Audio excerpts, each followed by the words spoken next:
그래서 혈액순환 시스템에서는 이제 어떤 문제들이 발생이 되고 하는 것들은 이제 그 앞에 영상에서 올렸죠. 그래서 이제 혈액순환 시스템에서 문제는 어혈의 문제를 1번으로 뒀습니다. 어혈이라는 것은 정확히 이제 정의를 내리자면 이래요. 정상적으로 혈액의 기능을 하지 못하는 피는 다 어혈로 규정을 한 겁니다. 예, 무조건 뭐 우리가 보면은 이제 부항을 이렇게 뜨면은 막 이렇게 떡져 있는 막 덩어리 피가 있다. 이게 어혈이다. 다른 건 아니다. 그게 아니에요. 그게 아니고 적혈구는 원래 이렇게 막 동그랗게 도는 모양이 돼 있죠. 자, 이것이 이렇게 찌그러져 있는 경우도 허다합니다. 이래서 올바른 적혈구의 기능을 못하는 것도 어혈이에요. 예. 그렇다면은 이 어혈은 어떻게 생기는 거냐? 물론 저런 것들이 이제 그 혈당이라든가 그 다음에 LDL 콜레스테롤이 산화됐을 때 얘기입니다. 산화돼서 그런 것들이 막 뭉쳐서 떡져서 어떻게 돼요? 혈관들을 막기 시작하죠. 예.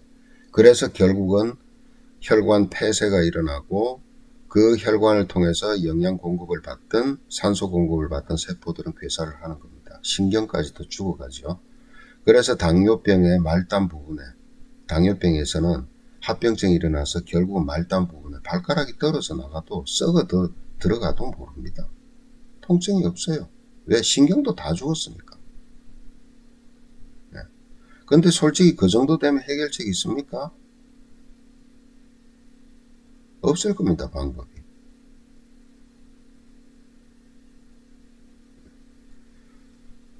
그러니까 그래서 세균이 감염이 돼도요, 거기에 면역세포가 가지를 못해요. 그러니 면역작용이 안 일어나잖아요. 그게 점점 심해져서 처음에는 발가락 떨어져 나오고 그 다음에 발목 잘라내버리고. 왜? 더 이상 감염 안 되게 하려고. 그런데 그게 됩니까? 이것만이 능사는 아니죠. 그죠? 그래서 이제 하나씩 이렇게 이 말씀을 드리자면은 이 어혈을 제거한다라는 의미가 어떤 의미냐? 1번은 간접적인 방법이 있고요. 그 다음에 두 번째 직접적인 방법이 있습니다. 이 직접적인 방법들은 이미 다 알고 계세요. 이게 이제 뭐 부항 사혈을 한다든가, 그죠? 예. 이런 것들을 통해서 직접적으로 하는 분들이 계세요. 예, 뽑아내는 거죠, 한마디로. 그걸 이제 사혈요법이라 그러는 겁니다. 그것도 얼마만큼 조심해서 해야 되는 건지, 그죠? 제대로 하셔야 돼요. 아주 피 뽑는 게 무슨 만병통치 같이 얘기하시는 분들이 계시는데, 하루에 인체에서 생겨나는 피의 양이 있는 겁니다. 뭐 어혈은 많이 빼도 괜찮아요? 아니에요. 적정량이 있어야 돼요. 예. 그러니까 부항사혈은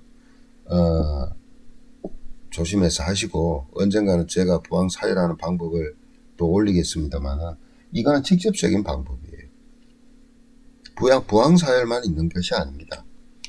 귀를 통해서 이침요법을 올렸는데, 귀를 통해서 이침 사혈을 해도요, 엄청나게 많은 양의 어혈이 나옵니다. 상상을 못할 정도로. 예. 본인들이 놀랍니다. 그 다음에 이 눈 안과 질환이 있을 때요, 황반변성이라든가 녹내장이라든가 실명 위기에 있다든가, 그 다음에요, 정말 시력이 나쁜 경우, 초고도 난시일 때, 이럴 때 극침요법이라는 건 이렇게 눈꺼풀을 뒤집어서 이 정명혈처 있는 부분에 이렇게 튀어나온 부분이 있죠. 그 부분을 사실은 그게 사혈요법입니다. 거기도요, 해보면은 이런 이 정도의 굵기의 어혈들이요.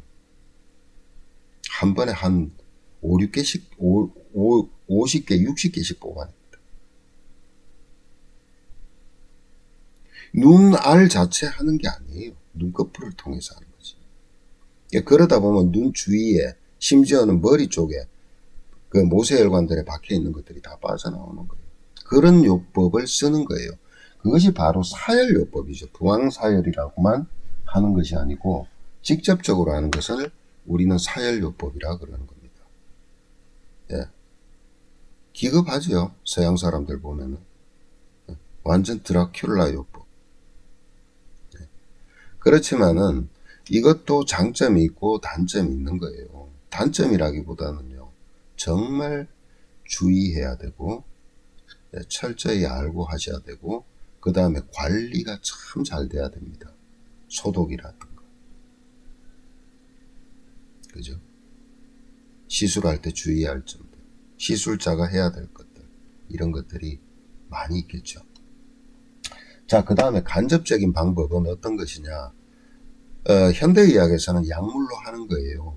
혈전용해제를 쓴다든가 아스피린을 복용시키게 한다든가 이렇게 하는 건데 동양의학에서는 이 어혈을 녹이는데 파열제를 주로 쓰죠. 약 같은 경우에 뭐 자격이라든가 이런 파열제도 쓰기도 하겠지만은 실제로 많이 쓰는 것이 거머리입니다.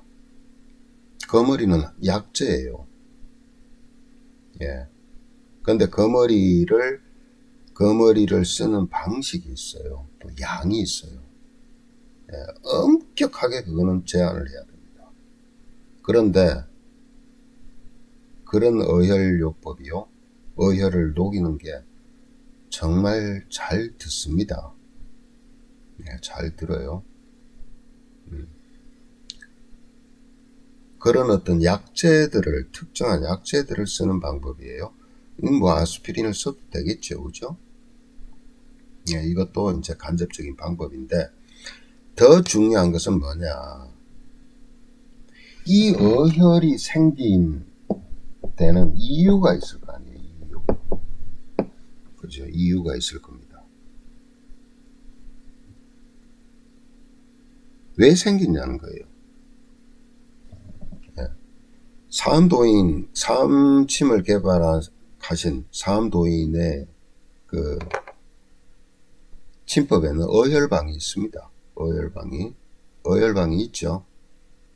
네, 태음습을 보하고 양명조를 사하는 거예요. 양명조는 뭐예요? 말리는 기운이에요. 근데 엄격하게 따지면 무슨 살을 바짝바짝 말린다, 물기를 말린다 이런 뜻은 아니에요. 이거는 회수하는 거예요. 회수. 뭐를? 습기를요. 그렇다면 태음습은 뭐냐? 림프입니다. 예. 결국은 어혈을 발생시키는 원인이 예전에 사암도인 때는 어떤 형태를 봤냐면 자, 어혈방이 태연과 태백을 보호합니다. 이것은 뭐예요? 수태음 폐경과 족태음 비경이에요. 수태음습과 족태음습이에요. 생성을 시키는 거죠. 그 다음에 곡지를 사하는데 요렇게 합니다. 보통 요건 수양면 대장경에서 회수하는 거죠. 근데 여기에 삼리도 넣어요. 족삼리도. 그래서 뭐냐면은 결국 이게 위전격과 비전격과 대장전격과 폐전격을 합방한 거나 똑같은 이치라고 보시면 되죠. 거기서 빼낸 거라고 보시면 돼요. 이걸 뭐냐, 이걸 통해서 피가 엉겨 붙는 것을 풀어놓는 거예요. 푼다. 네. 푼다.